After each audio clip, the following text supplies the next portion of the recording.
Hello जी, welcome to our channel. आज हम आप सभी के लिए लाए हैं एक ऐसी रोंगटे खड़ी कर देने वाली हॉरर मूवी जो कि एक सच्ची घटना पर आधारित है। तो बिना देरी के जानते हैं इस मूवी की पूरी कहानी, जिसका नाम है द पोजेशन। फिल्म की शुरुआत एक बुजुर्ग महिला से होती है जो कि काफी घबराते हुए एक एंटिक वुडन बॉक्स को देख रही थी। उस बॉक्स पर फॉरेन लैंग्वेज में कुछ लिखा हुआ था और उसमें से अजीब सी आवाजें आ रही थीं। उन वॉइसेस को अपना वहम मानकर पहले तो वो लेडी उन्हें इग्नोर करके अपने रोजमर्रा के काम में लग जाती है, मगर जैसे ही वो अपने बालों पर हाथ फेरती है, बालों का एक बड़ा गुच्छा अपने आप टूटकर उसके हाथ में आ जाता है। फिर उसे रियलाइज होता है कि ये सब उसी बॉक्स की वजह से हो रहा है। वो तुरंत एक हैमर लेकर उसे तोड़ने के लिए जाती है, पर इसके पहले कि वो उस बॉक्स को तोड़ पाती, उसमें से आती हुई आवाजें तेज होने लगती हैं और उस महिला का फेस पैरालाइज होकर बॉडी कंट्रोल से बाहर हो जाता है और एक इनविजिबल एनर्जी उसे हवा में उठाकर घर में इधर उधर पटकने लगती है, जिस कारण वो महिला बुरी तरह से घायल होकर बेहोश हो जाती है। इसी दौरान उस महिला का बेटा वहां आता है और अपनी माँ की ऐसी हालत देखकर शॉक्ड हो जाता है। नेक्स्ट सीन में हम क्लाइड नाम के एक बास्केटबॉल कोच से मिलते हैं, जिसका 1 साल पहले ही अपनी वाइफ स्टेफनी से डिवोर्स हुआ था। उनकी 2 बेटियां थीं, एमिली और हैना, जो हफ्ते में कुछ दिन अपने पिता क्लाइड के साथ बिताती थीं और बाकी दिन अपनी मॉम के साथ रहती थीं। इस वीकेंड भी क्लाइड अपनी बेटियों को अपने साथ अपने नए घर ले आता है, जो उसके पुराने छोटे से अपार्टमेंट से काफी बड़ा था। नई जगह देखकर एमिली तो बहुत खुश होती है, मगर हैना को वो वीराना घर कुछ खास पसंद नहीं आता। अगले दिन घर की कुछ चीजें लेने के लिए क्लाइड उन्हें पास में लगी एक सेल में लेके जाता है, जहां कुछ पुरानी चीजें बेची जा रही थीं। वहां जाकर हमें पता चलता है कि ये सेल उसी बुजुर्ग महिला का बेटा कर रहा था, जिसे हमने मूवी की स्टार्टिंग में देखा था। सेल में एमिली की नजर उस वुडन बॉक्स पर पड़ती है, जो उसे बहुत पसंद आता है।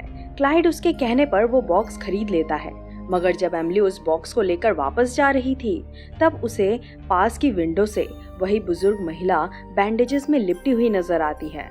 वो महिला एमिली के हाथ में वो बॉक्स देखकर घबरा जाती है और जोर जोर से चिल्लाने लगती है। ये देखकर एमिली भी काफी डर जाती है और अपनी फैमिली के साथ घर लौट आती है। घर पर एमिली और क्लाइड उस बॉक्स को ओपन करने की कोशिश करते हैं, मगर उसमें कोई हिडन लॉक होने की वजह से वो बॉक्स ओपन नहीं हो पाता। एमिली वो बॉक्स अपने रूम में ही रखने का डिसाइड करती है, बट रात को अचानक उस बॉक्स में से आवाज आने लगती है, जिससे एमिली की नींद खुल जाती है। वो बॉक्स एमिली को अपनी ओर अट्रैक्ट करता है और इस बार उसके हाथों खुल जाता है। एमिली को उसमें एक दांत, एक मरा हुआ कीड़ा, एक वुडन टॉय और एक रिंग मिलती है। साथ ही उस बॉक्स में एक मिरर भी लगा हुआ था। एमिली को उसमें रही रिंग काफी पसंद आने पर वो उसे पहनकर ही सो जाती है, लेकिन अगले दिन से ही एमिली का बिहेवियर काफी चेंज होने लगता है। वो बहुत चुप चुप सी रहने लगती है और जब हैना को इस बात का एहसास होता है तो वो उसे खुश करने की कोशिश करने लगती है, मगर कोई फायदा नहीं होता। उस रात भी एमिली अपने कमरे में सो रही थी जब वो वुडन बॉक्स खुद ब खुद खुल जाता है और विस्परिंग नॉइज करके एमिली को अपनी तरफ अट्रैक्ट करता है। नेक्स्ट मॉर्निंग क्लाइड एमिली को ब्रेकफास्ट के लिए आवाज देता है, लेकिन जब वो कोई आवाज नहीं देती तो वो एमिली को देखने के लिए उसके कमरे में पहुंचता है और उसे वुडन बॉक्स के सामने गुमसुम बैठा पाता है। जिसके बाद उसकी नजर बॉक्स के मिरर पर पड़ती है, जिसमें उसे एमिली का रिफ्लेक्शन बहुत अजीब नजर आता है, लेकिन रियलिटी में वो बिल्कुल नॉर्मल लग रही थी। खैर, फिर वो सब ब्रेकफास्ट करने लगते हैं, जहां हैना क्लाइड को अपने स्कूल में होने वाले प्रोग्राम की तैयारियों के बारे में बताती है, लेकिन क्लाइड का ध्यान एमिली पर था, जो फोर्क को पटक पटक कर खाना खा रही थी। और जब वो उसे ऐसा करने से रोकता है तो एमिली गुस्से में आकर उस फोर्क को क्लाइड के हाथों में घोंप देती है, पर फिर वो तुरंत ही अपने फादर से माफी मांगते हुए रोने लगती है, मानो ये सब वो खुद नहीं बल्कि कोई और उससे करवा रहा हो। ये सब देखकर क्लाइड कुछ समझ नहीं पाता और उसे वापस उसके रूम में भेज देता है।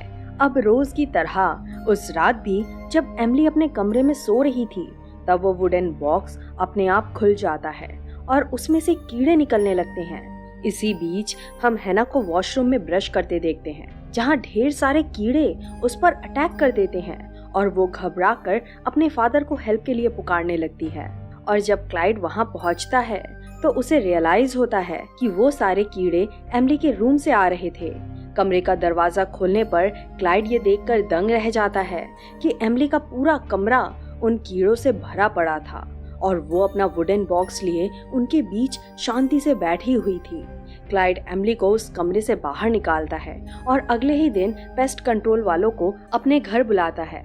अब तक की ये सारी घटनाएं और एमिली के बदलते बिहेवियर से क्लाइड परेशान होने लगा था, मगर जब वो ये सब स्टेफनी को बताता है तो वो उसे ये कहकर समझाती है कि जरूर एमिली पर उनके डिवोर्स का बुरा इम्पैक्ट पड़ा होगा और जल्द ही वो ठीक हो जाएगी।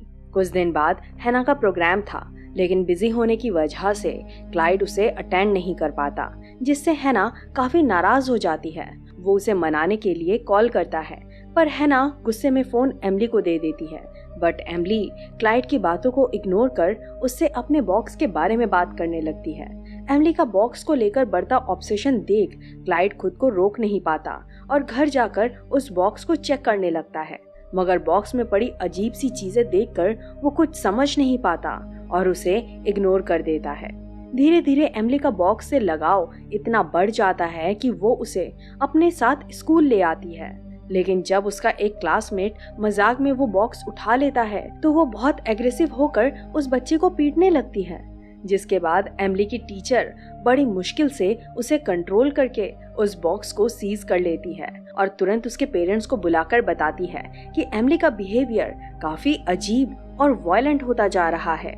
ये सब सुनकर जहाँ एक तरफ क्लाइड एमिली के बदलते बर्ताव का रीजन समझ नहीं पाता, वहीं दूसरी ओर स्टेफनी उसे ही इस सब का जिम्मेदार ठहराती है। उसी रात एमिली की टीचर स्कूल में देर रात तक काम कर रही थी। तब उनका ध्यान उस बॉक्स पर जाता है और वो उसे खोलने की कोशिश करती है, पर तभी अचानक तेज हवाएं चलने लगती हैं और उनकी आंखों से खून बहने लगता है। वो घबराकर बाहर भागने की कोशिश करती है, लेकिन सारे दरवाजे अपने आप लॉक हो जाते हैं और उस बुजुर्ग महिला की तरह ही एक इनविजिबल फोर्स इसे भी हवा में उठाकर इधर उधर पटकने लगता है और फाइनली विंडो से बाहर फेंके जाने की वजह से उनकी मौत हो जाती है। नेक्स्ट डे क्लाइड एमिली को उसकी टीचर की डेथ के बारे में बताता है, मगर उसे कुछ फर्क नहीं पड़ता। उल्टा वो अपने बॉक्स की बातें करने लगती है और उसे वो बॉक्स स्कूल से लेके आने को कहती है। आगे वो बताती है कि उस बॉक्स में उसकी एक फ्रेंड रहती है जो अक्सर उससे बातें किया करती है। ये सब अब क्लाइड से और बर्दाश्त नहीं होता और वो उस बॉक्स को कहीं दूर फेंकने जाता है ताकि उसका साया भी उसकी बेटी पर ना पड़े। लेकिन एमिली को ये बात बिल्कुल पसंद नहीं आती और बॉक्स से दूर हो जाने से वो अपना आपा खो बैठती है। उसके बाद ना सिर्फ वो अपने पिता को बुरा भला कहती है, बल्कि वो खुद को भी थप्पड़ मारते हुए जोर जोर से रोने लगती है ताकि उनके पीछे खड़ी हैना को लगे कि उसके पिता ही उसे पीट रहे हैं, और होता भी वैसे ही है। उसके बाद एमिली घर से भागकर उस जगह पहुंच जाती है जहां क्लाइड ने उस बॉक्स को फेंका था। वहां हम बॉक्स के स्पिरिट को एमिली से किसी फॉरेन लैंग्वेज में बात करते देखते हैं और देखते ही देखते ढेर सारे कीड़े एमिली के मुंह में घुस जाते हैं और वो बेहोश हो जाती है। तभी एमिली को ढूंढता हुआ क्लाइड वहां पहुंचता है और अपनी बेहोश बेटी को उठाकर घर ले आता है। लेकिन घर पर पहले से स्टेफनी पुलिस के साथ उसका वेट कर रही थी, क्योंकि हैना ने उसे कॉल करके बुला लिया था। क्लाइड उसे समझाने की बहुत कोशिश करता है कि उसने एमिली पर हाथ नहीं उठाया था, लेकिन स्टेफनी उसकी एक नहीं सुनती और दोनों बच्चों के साथ वहां से चली जाती है। नेक्स्ट डे उन दोनों की मुलाकात कोर्ट में होती है, जहां क्लाइड एमिली पर हाथ उठाने की बात से वो अपने बच्चों की कस्टडी खो बैठता है। गुस्से में स्टेफनी भी उस पर यकीन नहीं करती और बच्चों को अपने साथ घर ले आती है। आगे एमिली की हालत और बिगड़ने लगती है और वो स्टेफनी के बॉयफ्रेंड ब्रेट को भी बहुत बुरा भला कहती है। खैर, क्लाइड अब शांत नहीं बैठता। वो बॉक्स के बारे में ज्यादा जानने के लिए उसे अपने प्रोफेसर के पास लेके जाता है, जो ऐसी चीजों के जानकार थे। वो प्रोफेसर क्लाइड को बताते हैं कि वो बॉक्स पुराने समय में ज्यूइश तांत्रिकों ने बनाया था, जो इसमें इविल स्पिरिट्स को कैद करते थे और फिर उसका लॉक छिपाकर बाहर हिब्रू भाषा में वार्निंग लिख दिया करते थे ताकि कोई उसे खोलकर उस स्पिरिट को आजाद न कर दे। ये सारे इन्फॉर्मेशन हासिल करने के बाद क्लाइड नेट पर जूइश एक्सॉर्सिम्स के बारे में काफी रिसर्च करता है और तुरंत स्टेफनी के घर जाकर हिब्रू बाइबल की हेल्प से एमिली को कंट्रोल कर रही इविल स्पिरिट को भगाने की कोशिश करता है, मगर उस स्पिरिट पर उसका कोई असर नहीं होता और उसकी बाइबल को दूर फेंक देती है।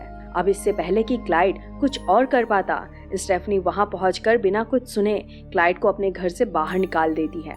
लेकिन क्लाइड हार नहीं मानता और अगले दिन ब्रुकलिन जाकर ज्विस प्रीस्ट जदूक से मिलता है, जिसके बारे में उसे रिसर्च करते समय पता चला था।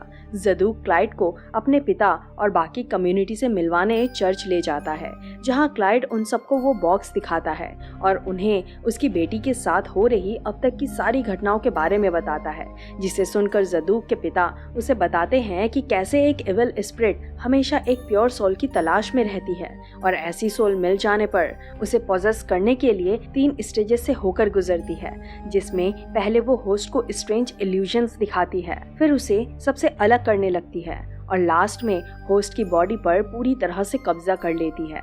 और इन सब को सिर्फ तभी रोका जा सकता है जब उस स्पिरिट का नाम पुकारकर उसे वापस उस बॉक्स में बंद कर दिया जाए। पर क्लाइड उस स्पिरिट का नाम नहीं जानता था और इसलिए वो उनकी हेल्प मांगता है, लेकिन एमिली ऑलरेडी 3rd स्टेज में पहुंच चुकी थी, इसलिए एक्सॉर्सिज्म परफॉर्म करना बहुत रिस्की हो सकता था, जिस वजह से वो उसकी हेल्प करने से मना कर देते हैं। ये सुनकर क्लाइड बिल्कुल टूटने लगता है, पर एंड वक्त पर जदूक अपने फादर के खिलाफ जाकर क्लाइड की मदद करने के लिए तैयार हो जाता है।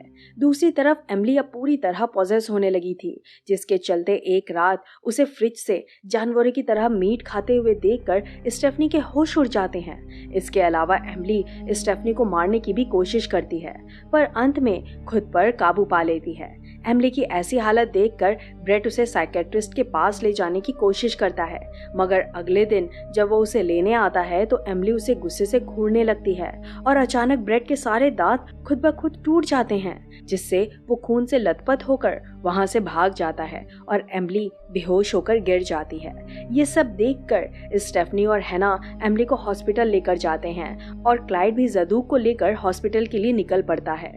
रास्ते में जदूक बॉक्स को पूरी तरह से चेक करता है और बहुत ढूंढने के बाद उसे फाइनली उस इविल स्पिरिट का नाम एबिजो मिल जाता है, जो उस बॉक्स के मिरर के पीछे छुपा हुआ था। खैर, हॉस्पिटल में डॉक्टर्स तुरंत एमिली को एडमिट कर लेते हैं और उसकी बीमारी जानने के लिए उसका MRI स्कैन करते हैं, जिस दौरान स्टेफनी को एमिली की बॉडी में एक डरावनी फिगर नजर आती है और वो समझ जाती है कि एमिली के साथ जो कुछ भी हो रहा था वो किसी आम बीमारी से बिल्कुल परे था। जल्द ही जदूक और क्लाइड दोनों हॉस्पिटल पहुंच जाते हैं और एमिली की बिगड़ती हालत देखकर हॉस्पिटल में ही उसका एक्सॉर्सिज्म करने का डिसाइड करते हैं। फिर वो लोग एमिली को एक शांत जगह ले जाकर जदूक के कहने पर एक्सॉर्सिज्म प्रोसेस की तैयारी करने लगते हैं, जिसमें वो सब बारी बारी अपनी सबसे प्यारी चीज उस वुडन बॉक्स में डालते हैं, जहां जदूक अपनी पुश्तैनी वॉच, हैना अपने बाल, स्टेफनी अपनी फैमिली फोटो और क्लाइड अपनी वेडिंग रिंग दे देता है। फिर जदूक हिब्रू मंत्र पढ़ना शुरू करता है, जिस दौरान एमिली पूरी तरह उस स्पिरिट के कब्जे में आ जाती है और सब पर अटैक कर वहां से भाग जाती है। बट क्लाइड उसे फॉलो करके मुर्दा घर में पहुंच जाता है, जहां एमिली अगेन उस पर अटैक करने लगती है, लेकिन क्लाइड उससे फाइट बैक नहीं करता और सिर्फ इतना कहता है कि वो एमिली को छोड़कर उसकी बॉडी पर कब्जा कर ले। अब सीन कट होकर हम क्लाइड को एमिली के साथ सही सलामत बाहर आते देख पाते हैं। स्टेफनी और हैना एमिली को ठीक देखकर बहुत खुश होती है, मगर जदूक को ये सब काफी अजीब लगता है और वो समझ जाता है कि उस इविल स्पिरिट ने एमिली को छोड़कर अब एक नया शरीर ले लिया था, जो किसी और का नहीं बल्कि क्लाइड का था। जदूक तुरंत क्लाइड की फैमिली को उससे दूर करता है और एक्सॉर्सिज्म जारी रखते हुए जोर जोर से उस इविल स्पिरिट एबिजो का नाम पुकारने लगता है।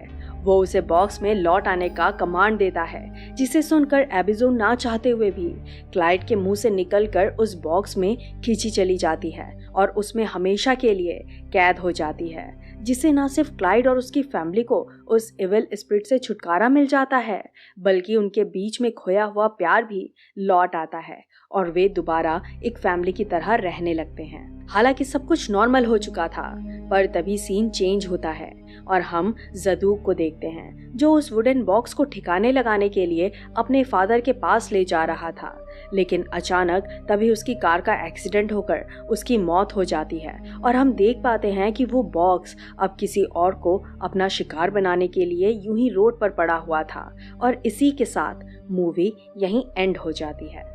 आशा है आपको ये एक्सप्लेनेशन पसंद आई होगी। ऐसे ही और रोमांचक वीडियोस के लिए हमारे साथ बने रहें और हमारे वीडियोस को अपने दोस्तों के साथ जरूर शेयर करें।